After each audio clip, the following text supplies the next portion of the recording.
Tu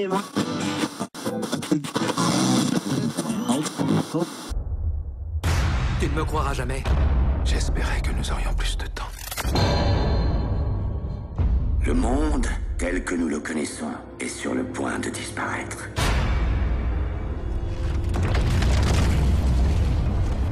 Ça commence.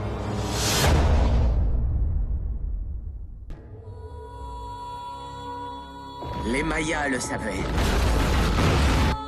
C'est la fin du monde, mes amis.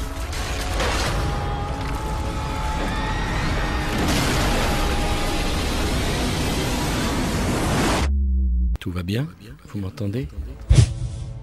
Et le doute grandira si les Français ont le sentiment qu'on leur cache quelque chose. Oui, je suis candidat à l'élection présidentielle. Depuis quand avez-vous pris cette décision? Depuis plusieurs semaines. Pourquoi l'avez-vous prise? Je l'ai prise parce que la situation aujourd'hui de la France, de l'Europe et du monde Aura compris qu'il était temps de changer, politique, économique, sociale et de nouvelles règles. J'ai décidé d'être candidat à l'élection présidentielle. C'est parce que j'ai des choses à dire aux Français. J'ai des propositions à leur faire. Si je suis élu président de la République, que d'ici à 2 ans, plus personne ne soit obligé de dormir sur le trottoir. 3 millions d'entre vous qui ont une retraite inférieure au minimum vieillesse. J'augmenterai de 25% vos retraites. Quand il y a une grève en France, personne ne s'en aperçoit. Je veux être le candidat du pouvoir d'achat. Je veux être le candidat de l'augmentation des salaires. Puisqu'on sait ce qu'il faut faire, on va le faire. Alors, s'agissant d'ailleurs du pouvoir d'achat, qu'est-ce que vous attendez de moi? Réduire le débat politique français à la seule question du pouvoir d'achat, c'est absurde. Si c'est ça votre conception de politique, ben on se trompe, on ne parle pas de la même chose. Il faut absolument que l'État réduise son train de vie. Derrière ces grilles, près de 100 000 € déboursés chaque jour l'an dernier.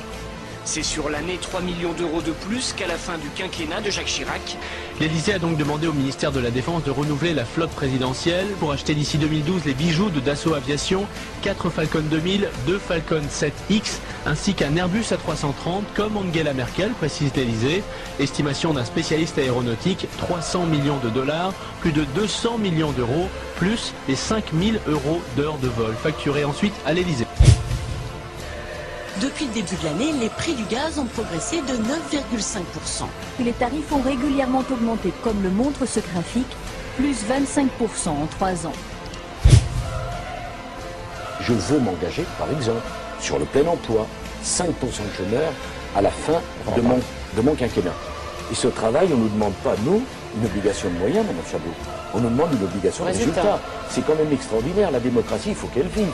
Si on s'engage sur 5% de chômeurs et qu'à l'arrivée il y en a 10, c'est qu'il y a un problème. Et vous dites objectif 5% pour le chômage.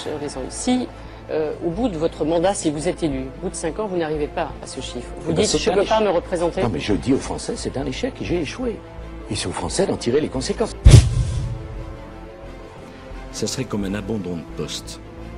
Est-ce qu'on peut imaginer le capitaine d'un navire dont le bateau serait en pleine tempête, dire ben non, je suis fatigué, je renonce, j'arrête.